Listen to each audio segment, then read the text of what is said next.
Agro, sekarang kita mau lanjut ke situs legenda yang wajib banget kalian ketahui nih. Nah, sepanjang jalan menuju ke sana, kalian akan menemukan berbagai macam tumbuh-tumbuhan dan juga hewan.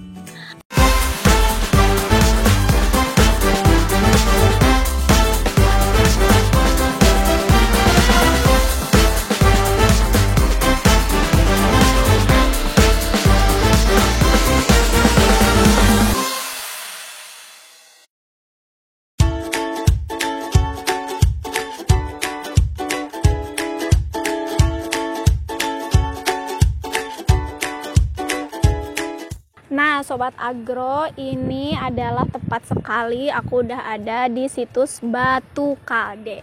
Sekarang aku udah sama salah satu narasumber nih. Kita langsung aja tanya-tanya tentang apa situs Batu Kalde ini. Boleh Pak perkenalkan dulu dan ceritakan sejarahnya? Terima kasih. Nama saya Heri. Di sini mungkin saya sebagai juru pelihara di situs Batu Kalde.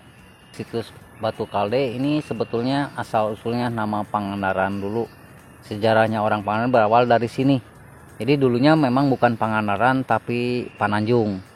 Dan kenapa disebut Pananjung? Di sini kan terbentangnya dua daratan yang menjorok ke tengah lautan, yaitu Tanjung atau Semenanjung, barat dengan timur. Nah, secara kebetulan dibarengi dengan adanya Kerajaan Pananjung yang dipimpinnya sama Pangeran Anggalarang. Kalau istrinya Ibu Dewi Siti Samboja atau lebih dikenal Ibu Dewi Rengganis. Nah, Kerajaan Pananjung ini berdiri dari abad 8 sampai abad 16. Itu berdirinya Kerajaan Pananjung. Dan di sini juga merupakan ada peninggalan-peninggalan di zaman Hindunya yang dikatakan situs Batu Kalde, Yoni dan Batu Padmasana. Kalau Batu Kalde itu ngambil dari bahasa Sunda kuno yang artinya itu keldai. Namun waktu itu peradaban zaman Hindu, untuk keldai itu di Hindu nggak ada, yang ada nandi. Nah, sedangkan artian nandi di dalam buku Hindu itu binatang sapi, binatang yang disucikan atau tunggangannya Dewa Siwa. Terus ada lagi yang dikatakan Yoni. Nah, kalau Yoni itu tempat sesaji atau tempat peribadatan umat Hindu, yaitu yang berbentuk kotaknya ya. Nah, itu melambangkan adanya perempuan atau kesucian perempuan. Itu tempat peribadatan umat Hindu. Untuk lingganya saat ini sama orang arkeolog itu belum ditemukan karena diperkirakan masih tertanam di sini. Karena tanpa disadari yang kita injak ini di kedalaman 1 sampai 2 meter tuh masih terdapat bangunan ke bawah. Jadi ini selalu mengadakan ekskavasi. Yang ada baling-balingnya itu ada Batu Padmasana. Padmasana itu lambang bunga teratai atau tempat duduknya Dewa Matahari. Nah, terus kenapa di Kerajaan Pananjung ini ada makom? Jadi beliau ini perpindahan Hindu ke Islam, yang diislamkan sama Syekh Ahmad dan Syekh Muhammad. Penyebar agama Islamnya itu yang berada di Gua Parat. Karena sebelumnya masyarakat Pangandarannya itu menganut agama Hindu dulu dari Kerajaan Pananjung ini.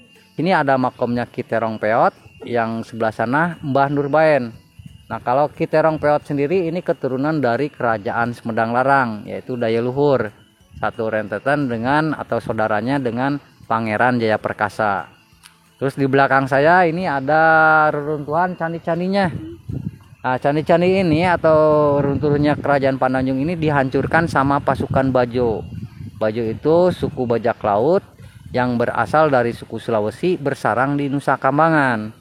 Yang mana Nusa Kambangan dengan Pangandaran kalau dilihat dari arah pantai timur itu sudah kelihatan atau perbatasan. Makanya kita kalau pakai perahu itu paling setengah jam itu nyampe. Nah, dalam sejarahnya pasukan Bajo itu mereka menginginkan pertukaran daerah, keduanya ingin mempersunting Ibu Dewi Rengganis. Yang tersisa di dalam sejarah Kerajaan Pananjung cuma Ibu Dewi Rengganis. Lalu beliau itu balas dendam ke pasukan Bajo, membentuk sebuah kelompok menyamar sebagai penari ronggeng. Makanya daerah Pangandaran sampai saat ini seperti di hajatan-hajatan itu suka ada orang tanggap tari ronggeng gunung. Itu asal mulanya dari Ibu Dewi Rengganis legendanya atau sejarahnya. Nah, kalau istilah Pangandaran sendiri itu juga setelah peradaban modern ngambil dari dua bahasa Jawa sama Sunda, pangan sama andar-andar. Yang artiannya pangan itu makanan, andar-andarnya itu pendatang atau tempat bersandarnya para pendatang. Seperti contoh besar di sini hampir 80% dari ujung ke ujung yang punya hotel perhotelan di berbagai daerah, orang Bandung, Tasik, Jakarta, Bogor, bahkan orang-orang mancanegara punya tempat di sini. Nah, itu dia Sobat Agro, sedikit tentang sejarah situs Batu Kalde. Sudah cukup jelas kan Sobat Agro? Ternyata di cagar alam ini bukan hanya kita dapat menemukan flora dan faunanya, tapi kalian juga bisa belajar tentang sejarah Indonesia.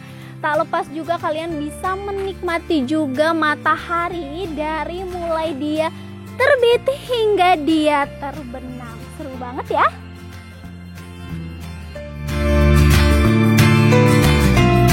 Dari sebelah timur cagar alam hingga sebelah barat di sini sudah cukup mewakili penjelajahan cagar alam Pangandaran ini ya Sobat Agro.